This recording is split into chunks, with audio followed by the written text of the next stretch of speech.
사랑하는 뉴욕 심포니교회 성도 여러분, 캄보디아에서 주님의 이름으로 인사를 전합니다. 비록 몸은 멀리 떨어져 있지만 날마다 성도 여러분의 거룩한 삶과 우리 교회를 위해 기도하고 있습니다. 오늘도 주님의 신실하신 은혜와 평강이 성도님들의 가정과 일터에 가득하기를 소망합니다. 한 달에 한 번 영상으로나마 하나님의 말씀을 함께 나누며 영적 교통을 이룰 수 있음을 하나님께 감사합니다. 오늘은 로마서 9장 14절부터 18절 말씀을 통해 아무 자격 없는 우리에게 값없이 부어진 하나님의 거룩한 은혜, 그 주권적 긍휼에 대해서 말씀을 나누겠습니다. 사도 바울은 로마서 1장부터 8장까지 위대한 구원의 도리를 선포했습니다.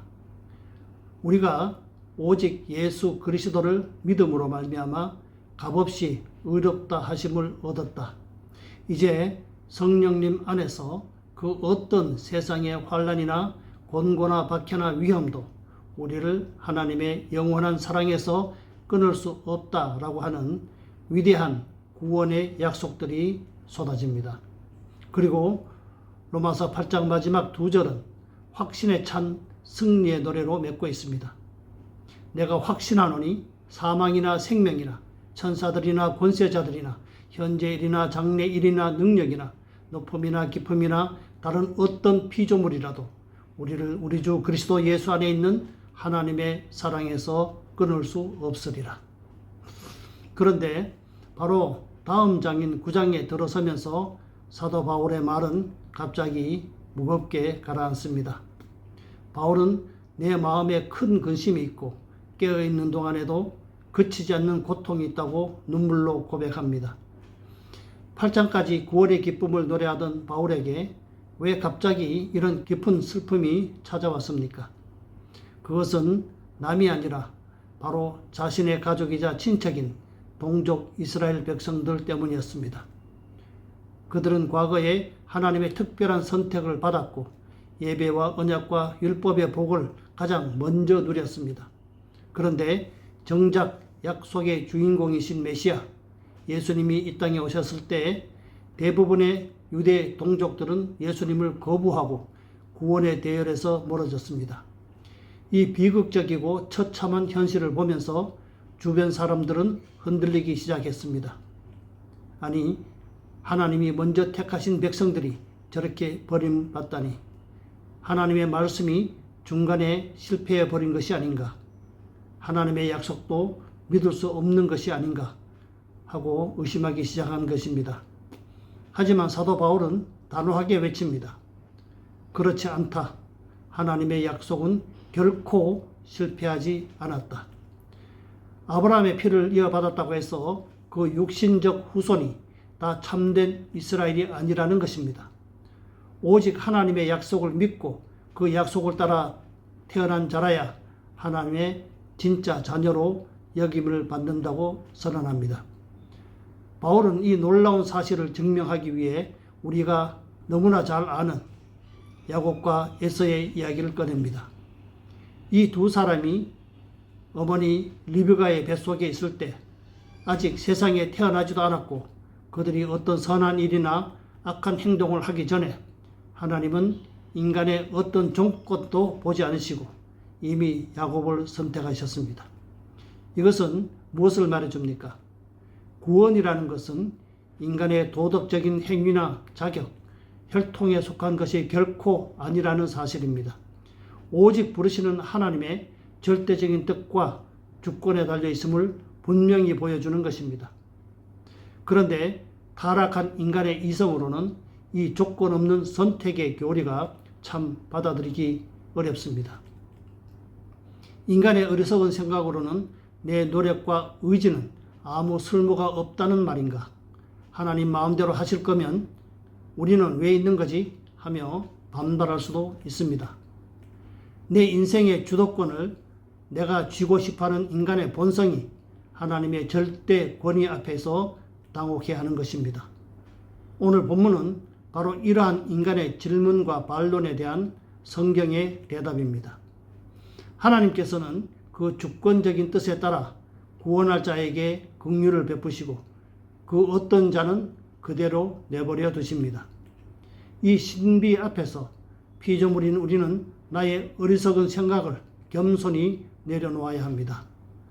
오직 하나님 중심의 구원의 역사를 그대로 받아들여야 합니다.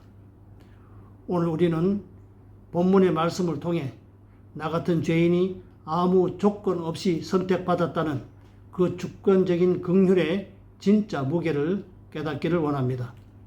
또한 이 거절할 수 없는 은혜가 예수 그리스도의 철저한 십자가 위에서 어떻게 마침내 완성되었는지를 살펴볼 것입니다. 오늘 이 본문을 통해 우리 마음에 인간의 생각을 뛰어넘는 참된 겸손과 하나님이 주시는 굳건한 평강이 가득하시기를 주님의 이름으로 축원합니다. 첫 번째로 하나님의 무조건적인 선택과 인간의 반론입니다.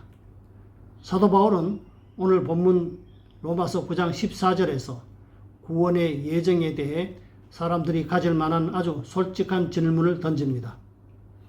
그런즉 우리가 무슨 말을 하리요? 하나님께 불의가 있느냐? 이 질문은 하나님의 조건 없는 선택이라는 교리를 들은 인간이 본능적으로 던지게 되는 반발입니다. 방금 바울이 뭐라고 했습니까? 하나님이 야곱은 사랑하고 에서는 미워하셨다고 했습니다.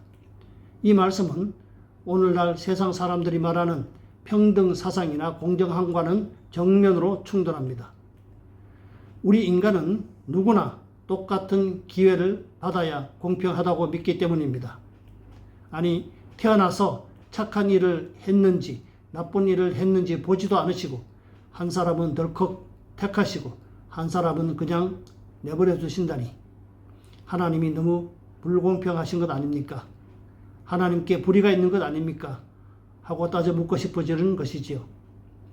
이렇게 성급하게 항의하는 사람들을 향해 사도 바울은 아주 단호하고 엄하게 대답합니다. 그럴 수 없느니라. 결코 그럴 수 없다는 것입니다. 하나님에게는 불의라는 것 자체가 아예 존재할 수가 없습니다. 왜 그렇습니까? 하나님 자신이 바로 공의와 정의의 절대적인 기준이시기 때문입니다. 물건의 무게를 재려면 기준이 되는 저울이 있어야 하듯이 온 우주의 옳고 그름을 판단하는 저울이 바로 하나님이십니다. 그런데 피조물인 인간이 도리어 재판관 자리에 앉아서 하나님을 향해 옳으니 그러니 평가하려고 하니 바울이 보기에 이것은 엄청난 영적 교만이었던 것입니다.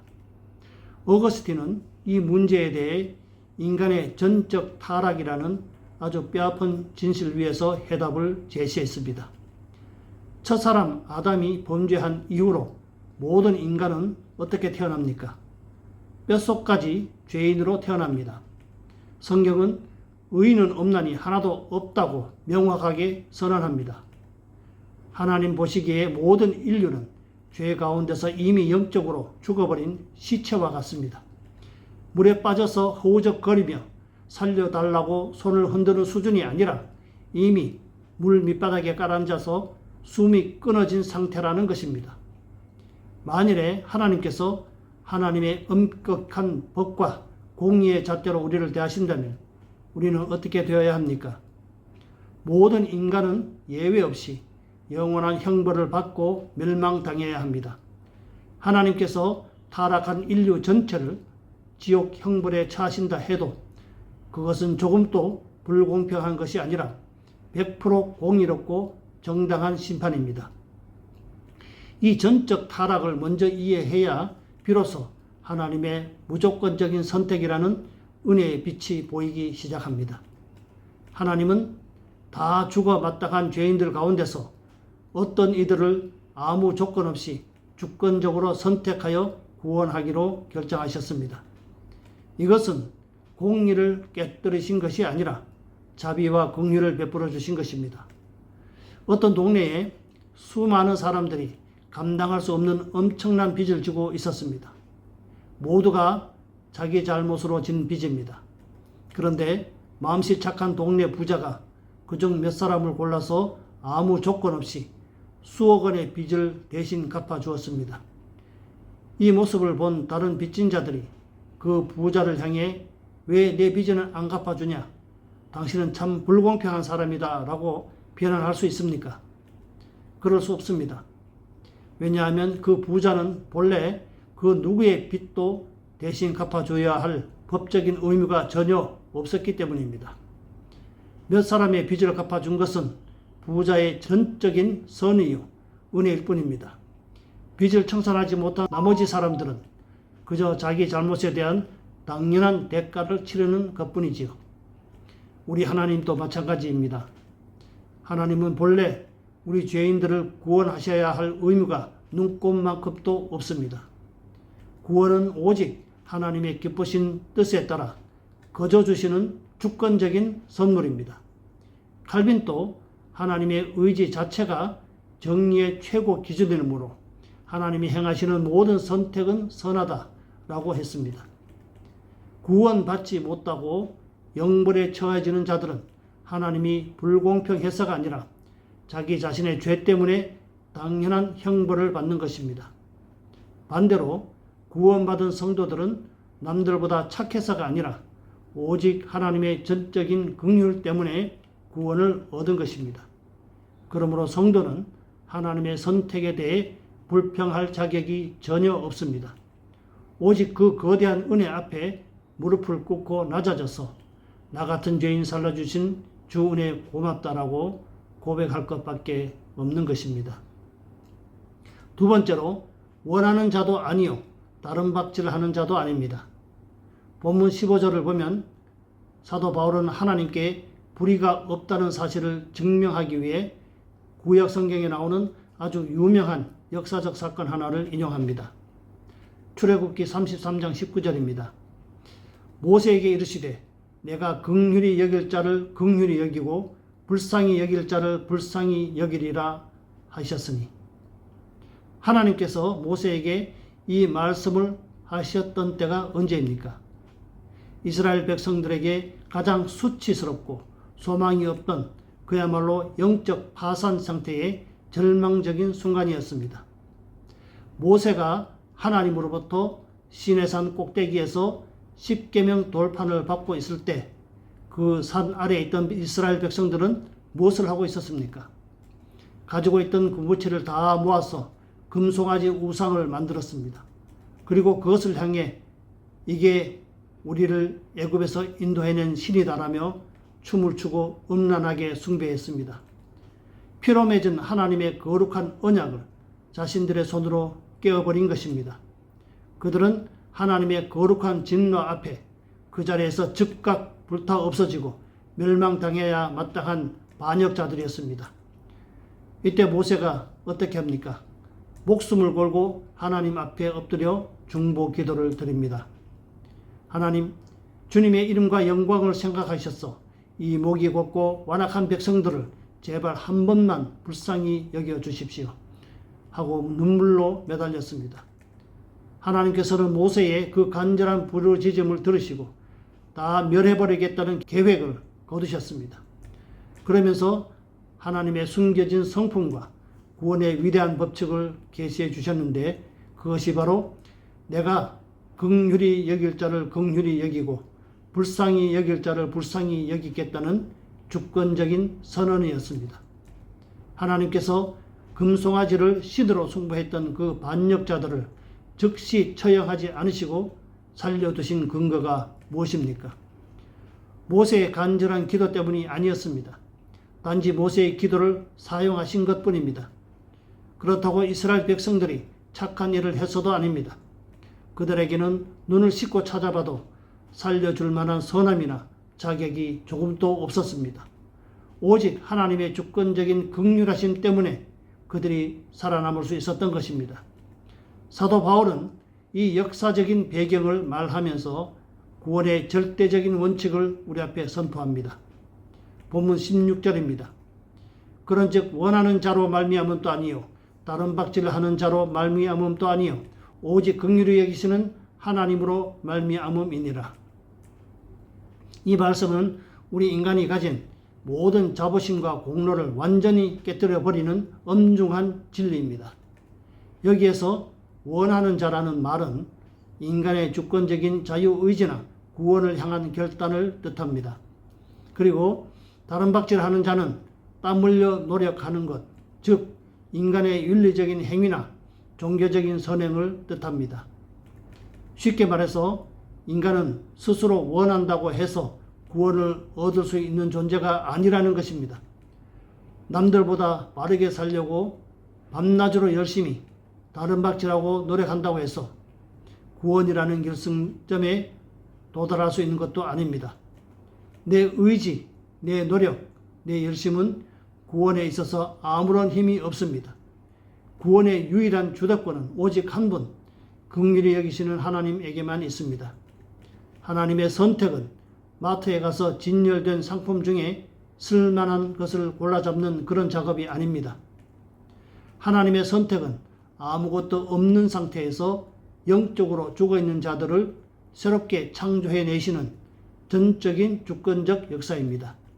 그래서 신학자 헤르만 바빙크는 우리의 구원은 수시로 변하는 인간의 조건에 좌우되지 않고 오직 창세 전 하나님의 주권적인 기쁨과 계획에 근거한다고 말했습니다.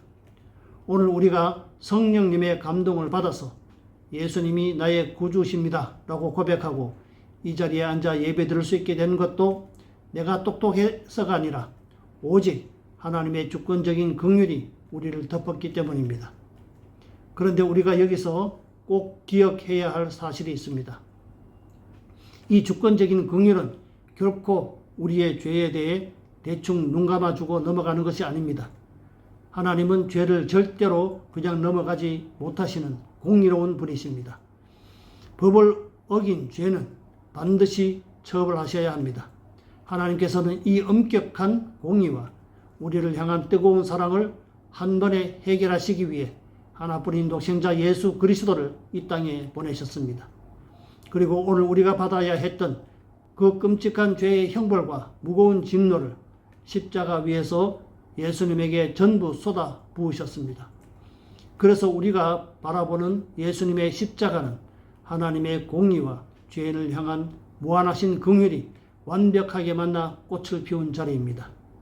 예수 그리스도께서 십자가에서 내 대신 찢기시고 피 흘려 죽어주신 그 구속의 사건 때문에 하나님의 거룩한 긍휼이 아무 자격 없는 우리에게 아무런 막힘이 없이 흘러오게 된 것입니다. 우리의 구원은 나의 얄팍한 결단이나 종교적인 노력으로 세워진 성이 아닙니다. 오직 십자가의 터 위에 부어진 하나님의 주권적인 은혜입니다.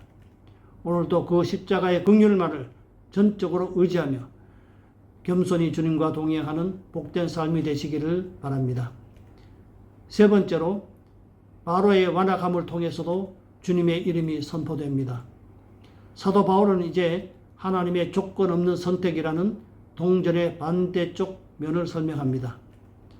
바로 선택받지 못한 자들을 악한 그대로 내버려 두시는 완악하게 하심의 진리입니다. 바울은 이것을 설명하기 위해 바로 왕의 이야기를 예로 듭니다. 본문 17절입니다.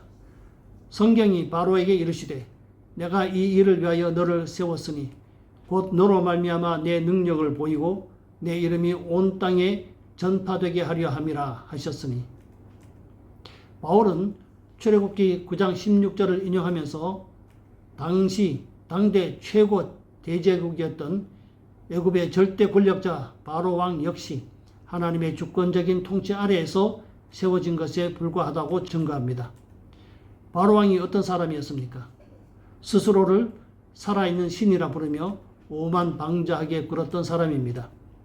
모세가 처음 찾아가서 하나님의 말씀을 전했을 때 여호와가 누구이기에 내가 그의 목소리를 듣겠느냐라며 하나님을 대놓고 조롱하고 대적했던 악한 자였습니다. 그런데 놀랍게도 그 바로 왕이 하나님을 향해 부렸던 지독한 고집과 불순종마저도 결국에는 하나님의 위대한 구원의 역사를 이루는 도구로 사용되었다는 것입니다. 성경은 이 과정을 보며 하나님이 바로의 마음을 완악하게 하셨다고 표현합니다. 이 완악함이라는 단어에는 놀라운 영적 의미가 숨어 있습니다. 출애굽기에서 바로의 마음이 완악해졌다고 할 때 주로 두 가지 단어가 쓰입니다.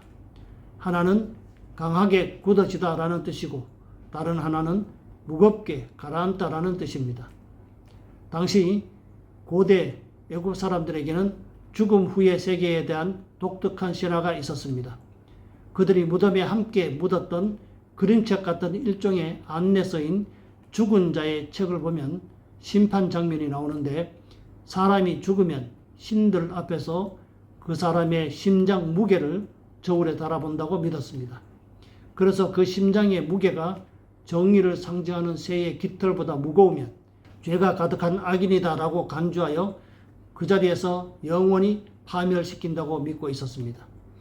하나님께서 바로의 마음을 완악하게, 즉 무겁게 만드셨다라고 성경이 말한 것은 바로 이런 이집트인들의 세계관을 완전히 뒤흔드는 하나님의 절대적인 권위의 선포였습니다.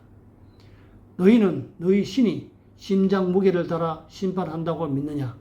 천만이다. 오늘 우주의 재판관은 나 여호와다 라고 하시면서 교만하게 날뛰던 바로의 심장 무게를 하나님이 직접 달아보시고 그 죄악의 무거움을 온 천하에 드러내 버리신 것입니다.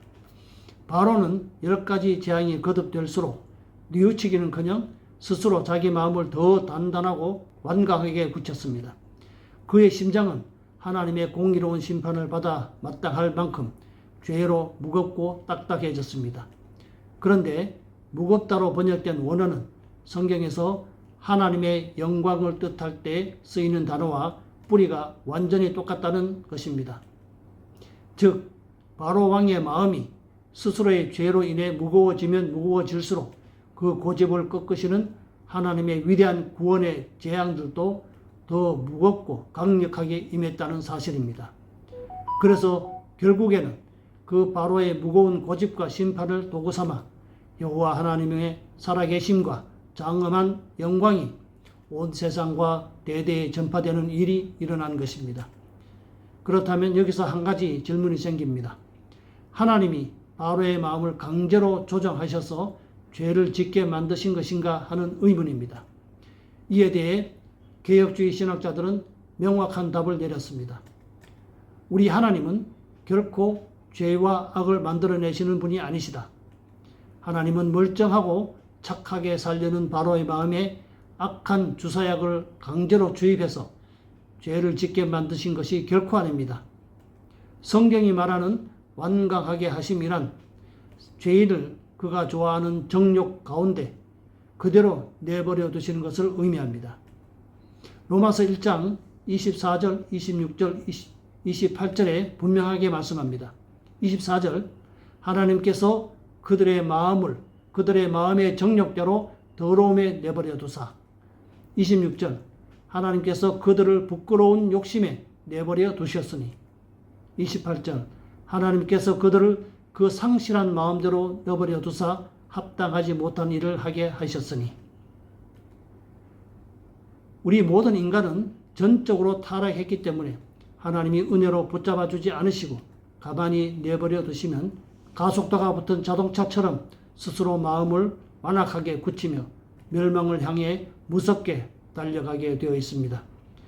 하나님께서 평소에 바로의 마음을 붙잡으시던 일반적인 은혜의 손길을 거두시자 바로는 기다렸다는 듯이 자기 본성대로 기쁜 마음으로 하나님을 대적하는 길을 선택했을 뿐입니다. 결국 바로는 철저하게 자기 자신의 죄와 자기 스스로 내린 자발적인 선택 때문에 파멸을 맞이한 것입니다. 하지만 하나님은 위대하십니다. 그 인간의 격렬한 반역과 고집마저도 보좌 위에서 다스리시고 통제하셔서 홍해 바다 한가운데서 이스라엘을 극적으로 구원해내시는 위대한 권능의 기회로 삼으셨습니다.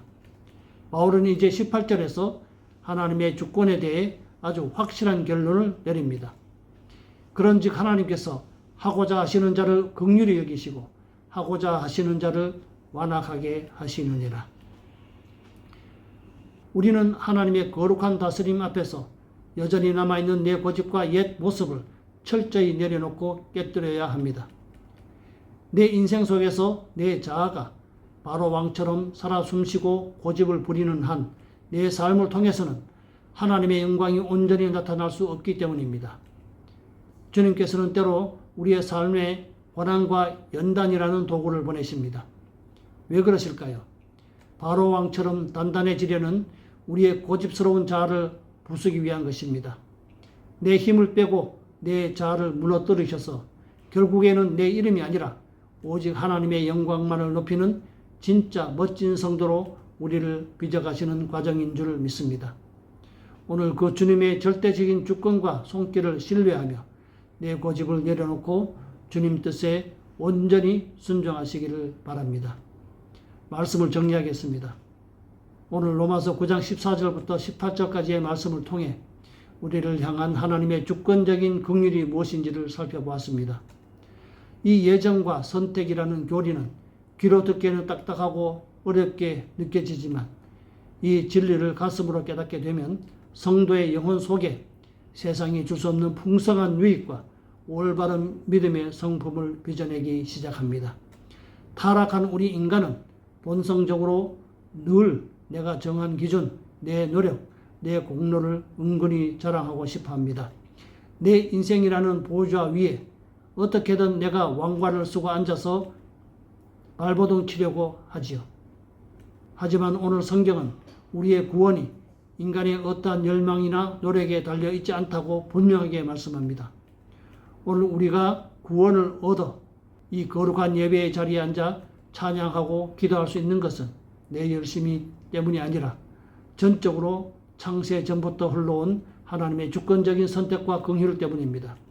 이 복되고 놀라운 진리는 오늘을 살아가는 성도들에게 세 가지 아주 중요한 신앙의 고백을 열배로 맺게 합니다. 첫째는 세상의 그 어떤 조건 앞에서도 나를 낮추는 철저한 겸손입니다.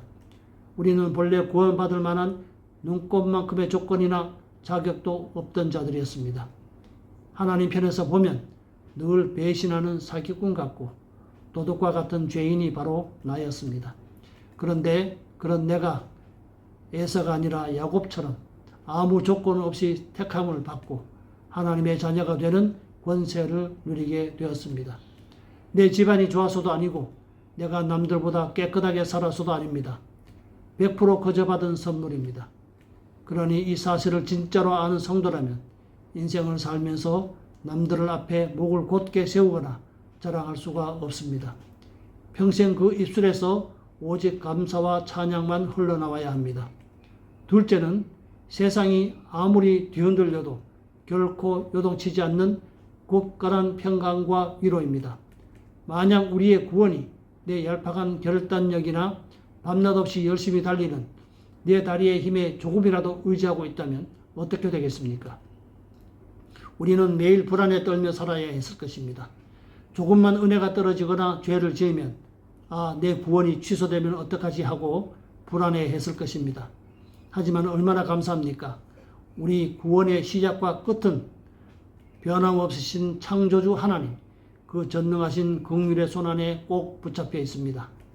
하나님의 주권으로 시작된 구원이기에 우리의 구원은 결코 미끄러지거나 중간에 취소되지 않습니다.